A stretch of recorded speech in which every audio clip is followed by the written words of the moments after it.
Bien, Exacto. ya estamos en vivo. Pablo Gómez, muchas gracias por aceptar esta posibilidad, esta invitación para platicar. Pablo, pues en espera de que nos hagas un análisis de qué es lo que ha sucedido en la Ciudad de México, ha provocado mucha, pues hasta estupefacción en algunos votantes el hecho de que tú, con tanta experiencia electoral, partidista, hombre de izquierda, pues hayas sufrido una derrota electoral en tu distrito ante un personaje como Gabriel Cuadri. ¿Qué lectura das a tu caso específico, Pablo? Es el mismo enfoque que tenemos que hacer para toda la parte centroponiente de la Ciudad de México. Evidentemente, hubo aquí un fenómeno. Todos esos distritos los perdió Morena y los ganó la alianza del PRI con el PAN. Y el resultado es que pues, muchos distritos pasaron de tener un diputado de la cuarta T a tener un diputado de la oposición. Entonces no hay más que eso. No creo que ninguno de los candidatos de un lado y de otro haya sido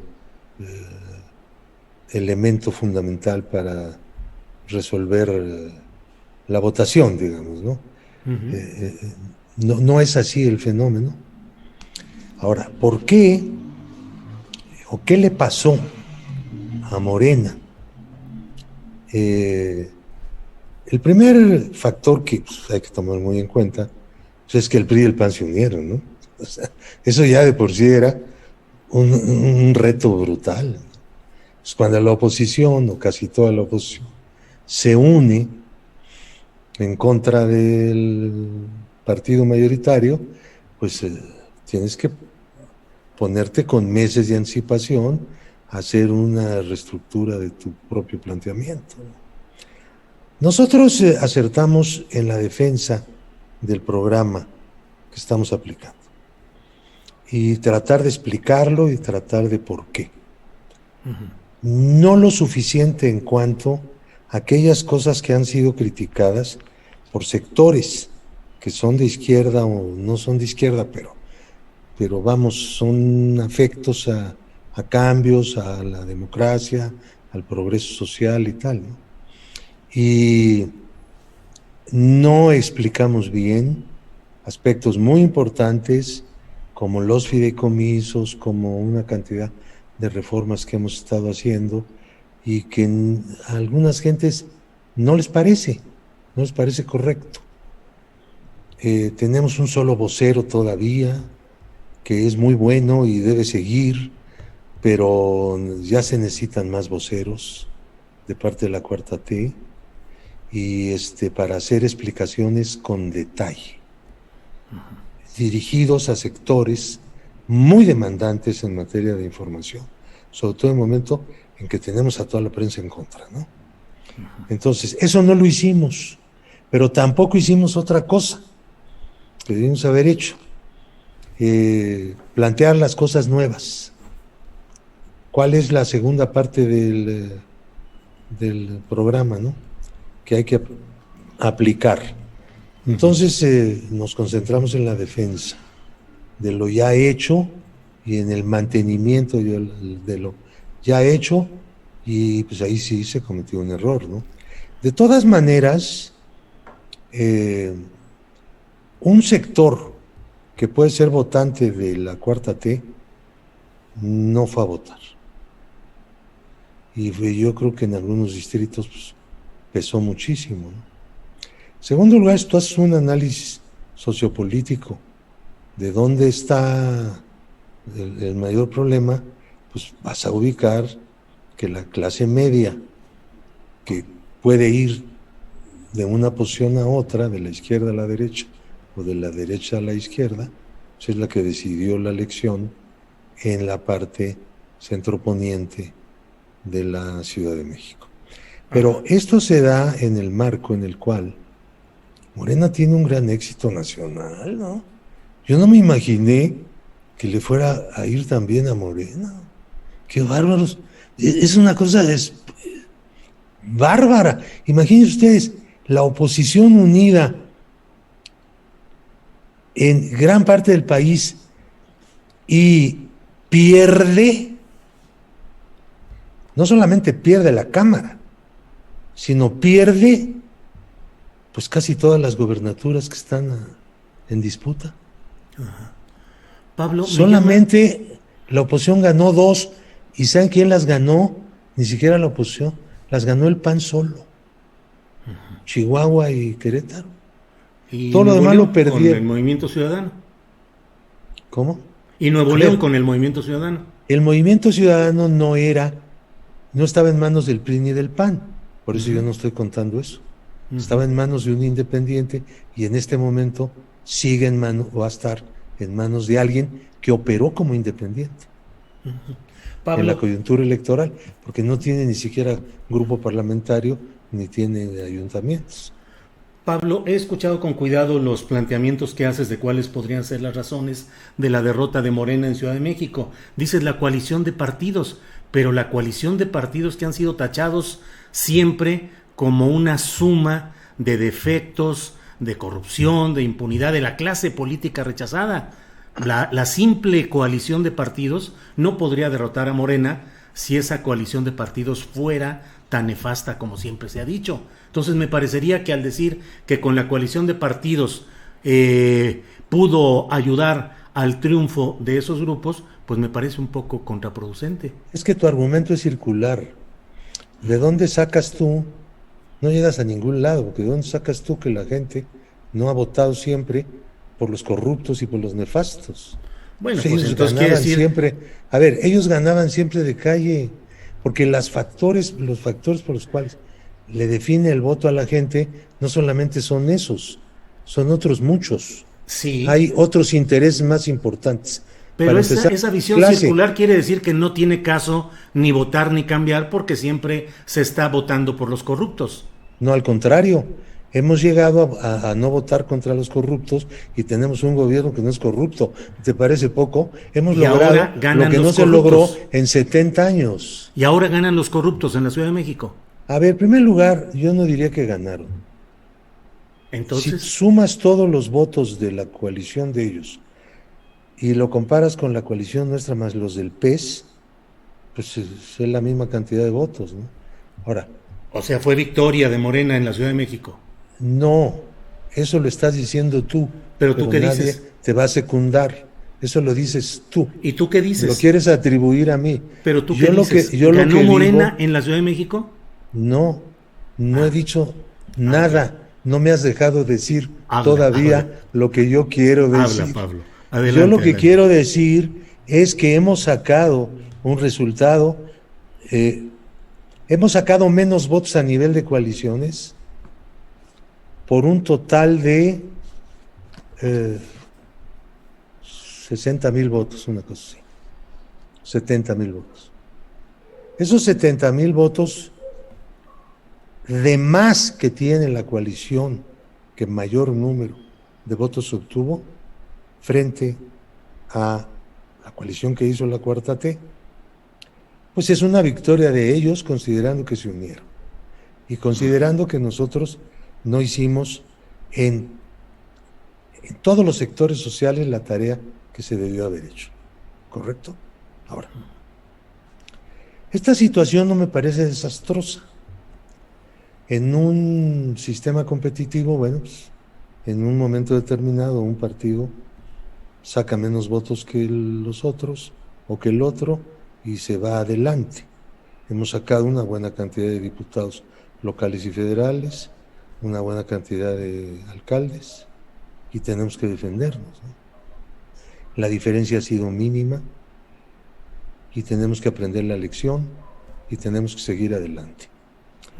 Pero hablar solo de la Ciudad de México también es tramposo, si me permites esa palabra, sin necesidad de aplicársela a nadie, digamos hipotéticamente, porque eso es lo que se está haciendo en muchos medios de esta ciudad. Hemos tenido una brillante victoria popular en el país, brillante. Se va a empezar a analizar ahora, porque pues, lo primero que dijeron fue la gran mentira de que habíamos perdido la mayoría absoluta en la Cámara de Diputados. Nunca la tuvimos. ¿Cómo perder algo que no tienes? Sí, eso no existe como notariado o determinado previamente, es algo que se va construyendo. No, la mayoría calificada. Me quise decir la mayoría calificada. Es decir, aquella mayoría que puede modificar la Constitución por sí sola. Claro. Nunca la tuvimos.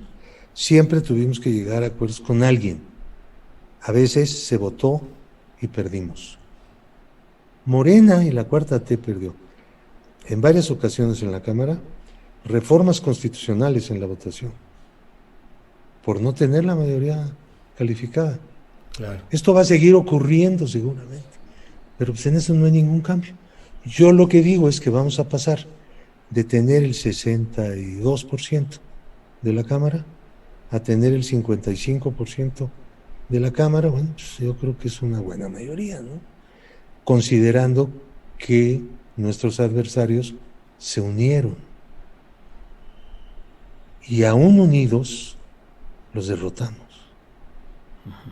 Esto es muy importante.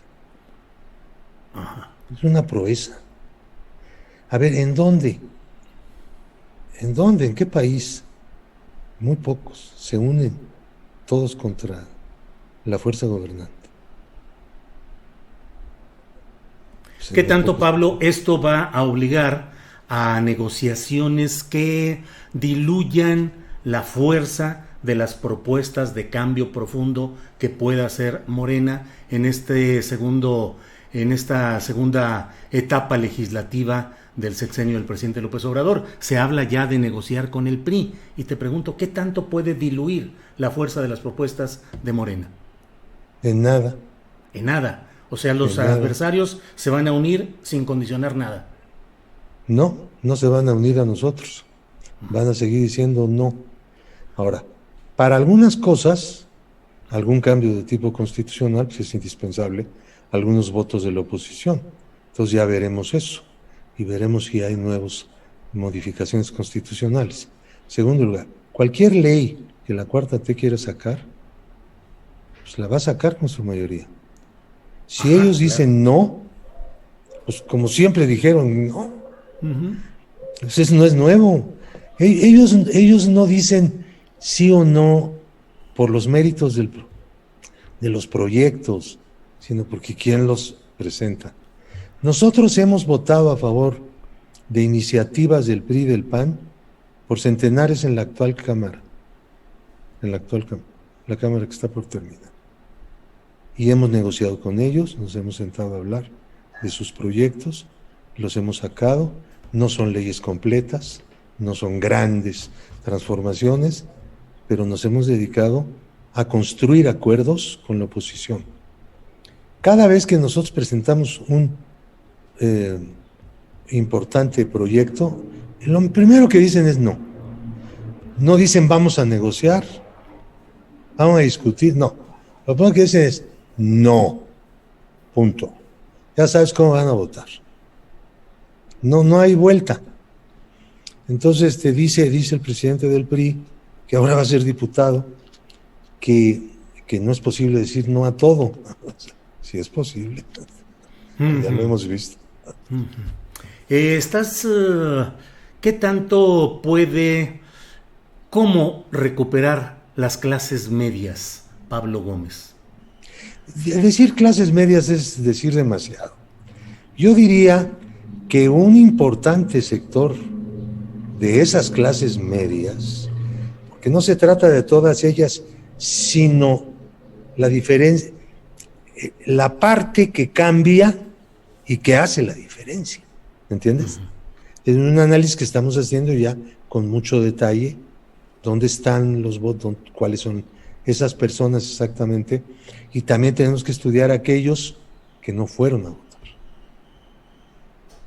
que no podían votar por la coalición opositora, que sí podían votar por nosotros y que no votaron por nosotros porque están inconformes con nosotros. Entonces, y esa parte no solamente es clase media, son algunos también trabajadores, salariados y demás que que no están muy de acuerdo. Entonces, todos esos sectores tienen que oír primero las explicaciones a detalle de todo lo que estamos haciendo y de todo lo que vamos a hacer. Por eso yo digo, no basta con un vocero, porque un vocero no puede entrar en tantos detalles. Pues se defiende y responde a los demás, pero no puede entrar en tanto. Entonces ahora se necesitan más voceros, vamos a llamarle de detalle, más finos, pero que tengan incidencia en la comunicación social. ¿No es suficiente la presencia y la vocería que hace el propio presidente durante todo el tiempo para estar explicando todas sus acciones, todo su trabajo? Está López-Gatell en el área médica, se tuvo en cuestión económica también reportes vespertinos. ¿Más vocerías o más debate? Que Gatell no explica el programa político de la Cuarta T, no tiene nada que ver con eso. Él es un especialista en un tema muy importante y me parece que lo ha hecho muy bien, pero a ver, no puede ser vocero. No. Es decir, la explicación de lo que está haciendo el gobierno federal lo están haciendo. Bueno, pero te pregunto, ¿voceros o debatientes? Estoy diciendo, es que un vocero es un debatiente. Necesariamente. Fuera máscaras, fuera hipócritas. Siempre ¿Ramírez lo fueron. Cuevas es un debatiente hoy? Es un debatiente. Pero no le todos son debatientes. ¿Polemizar? A ver, todos tenemos que polemizar. Ustedes, los periodistas, no aceptan formar parte de la polémica porque dicen que ustedes no están en la polémica. Bueno, los primeros que sí están, siempre han estado, son los articulistas que se rebanan a todo el mundo. Segundo, pues, si hay que contestarles, siendo gobierno o siendo mayoría parlamentaria, tenemos que contestar. Sí, ¿qué tan fuerte hay que contestarles? Pues tan fuerte como ellos nos tratan. Sí, generalizas, pero... No, pues sí.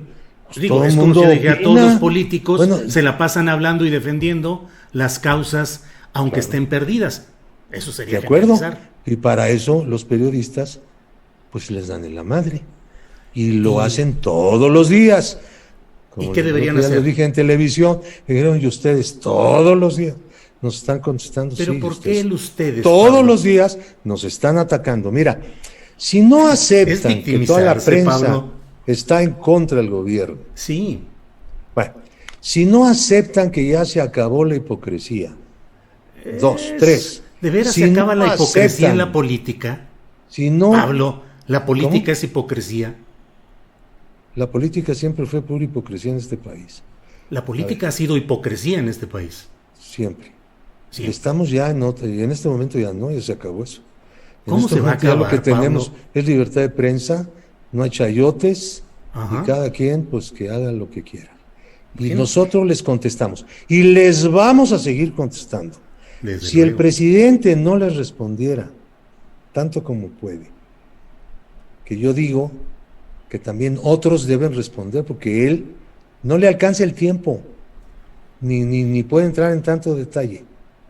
Necesitamos más baterías en la contestación. ¿Por qué? Porque ahora van a estar peor que antes. Y va a haber una serie de acontecimientos políticos en el país. Y se requiere dar precisa, exacta y minuciosa respuesta a todas las mentiras que todos los días fabrican contra nosotros. Somos el gobierno más atacado de la historia de México y seguiremos siéndolo, y es nuestro orgullo. ¿Sabes quién es lo que nos da el orgullo? Pues ver quiénes son los que nos atacan. Pero ¿por qué? Eso nos da el orgullo. Hablas de una colocación en el centro de la batalla en el cual Morena pareciera no adolecer de los mismos vicios, y en esta elección, aunque cuantitativamente Morena ganó mucho, en términos de calidad del ejercicio político, hubo también muchos errores que no sé si los veas y si los quieras señalar. Pues ya señalé algunos, puedo seguir señalando tantos como sea necesario, ya tendremos tiempo de escribirlo y de publicar todos estos análisis. Lo que no vamos a hacer es echarnos para atrás. Al contrario, triunfamos en las elecciones a nivel nacional y eso nos da fuerza, no solo moral, sino también política, para continuar en la defensa del programa de la Cuarta T y en la defensa que venga de las nuevas cosas que se hagan. Esté de acuerdo la oposición, ojalá estuviera en una serie de reformas. Mi pronóstico provisional, por lo menos, es que no va a estar de acuerdo con nada, porque ellos dicen que no, solo porque nosotros lo proponemos. Esa es la línea de ellos. Y como viene al final del próximo trienio la elección presidencial, pues ya desde ahorita se tienen que poner de acuerdo para tener un candidato unido. Algo que se comprobó de buenas a primeras es algo que dijimos durante muchísimos años y repetía por todos lados Andrés Manuel, ¿no? Y todos lo repetían. Son lo mismo programáticamente, pero son farsantes. Ahora ya se les tuvo que quitar esa parte. Tienen otras, pero esa ya se les quitó y se asinceraron. ¿Ves cómo hablan? ¿Cómo dicen? Hablan sí, como si fueran una sola fuerza política, porque lo son. Y decían que no, que jamás, que ellos eran no sé qué, distintos. Claro, pues querían un sistema bipartidista, estuvieron a punto de lograrlo. Entre PAN y PRI se acabó ya llevársela toda la vida, a toda madre, desmadrando a este país con un Estado corrupto, con unos políticos farsantes, que ganaban, que robaban y que aplicaban el programa neoliberal. Claro. Y desmadraban el Estado social. Pues eso fue lo que hicieron y es lo que quieren seguir haciendo. Seamos sensatos.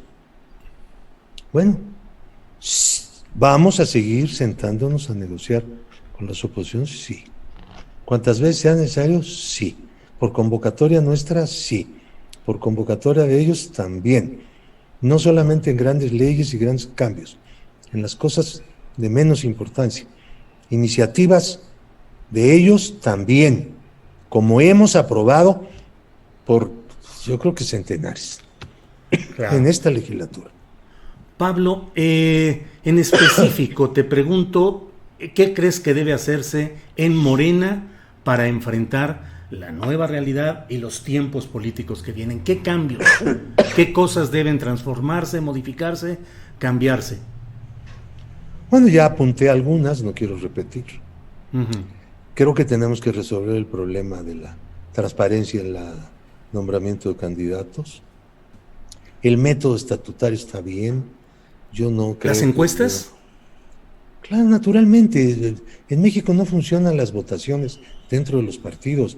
Con muchos trabajos funcionan las votaciones fuera de los partidos.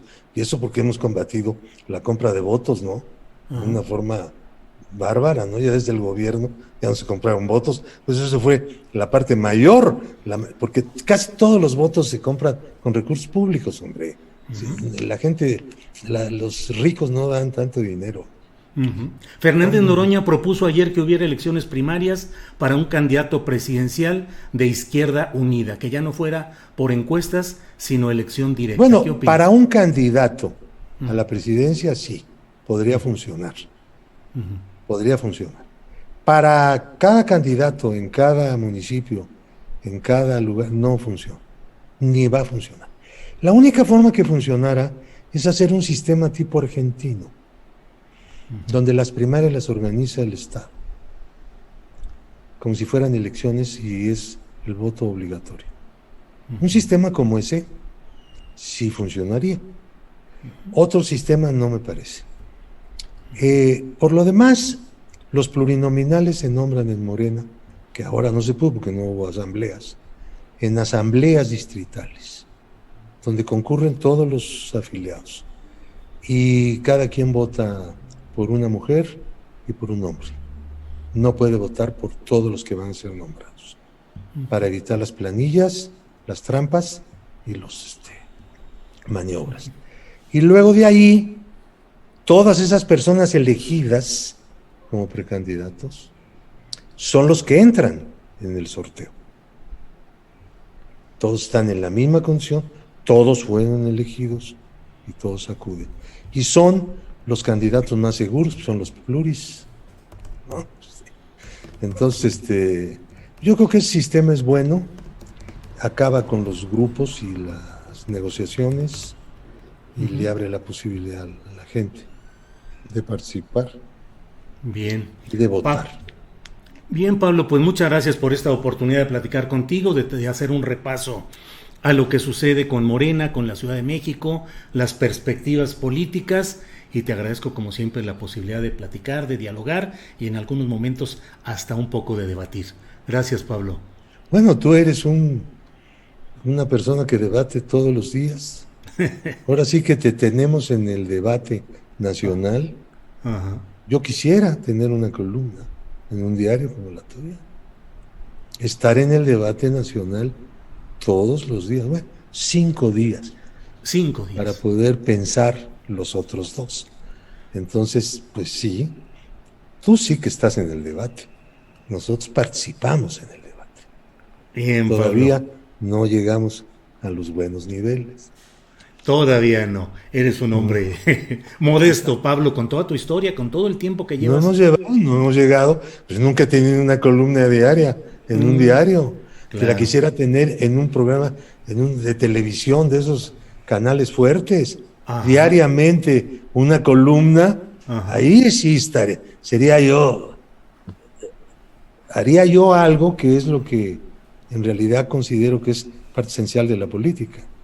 El debate. El debate. Mira, no hay democracia sin debate.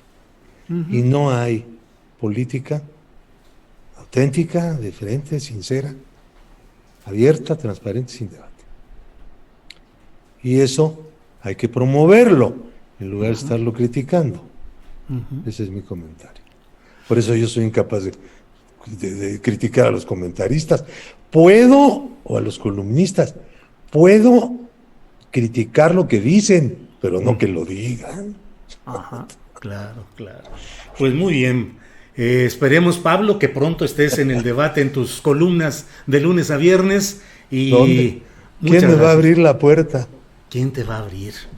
Pues sí, todo está tan cerrado y tan complicado. ¿Haz videocharlas? No está todo cerrado. Hay muchas cosas que están muy abiertas, pero abiertas no para todos. Así es. Bueno, o sea, pues soy realista. Por lo pronto yo seguiré con ustedes, los columnistas, como aquel que decía, qué bien que dijisteis, dije. Sí, pero no. Más no que dijeras. Dijisteis bien, así es. Pablo, muchas gracias, como siempre, con mucho afecto. Gracias por esta oportunidad de platicar contigo. Y bueno, pues vayamos pensando en que si no escribes una columna, podamos tener con más frecuencia este tipo de pláticas aquí en el Internet. Esta es otra columna también. Esta es otra columna. Felicidades. Espacio, claro. Gracias, Pablo. Hasta luego. Chao, hasta luego.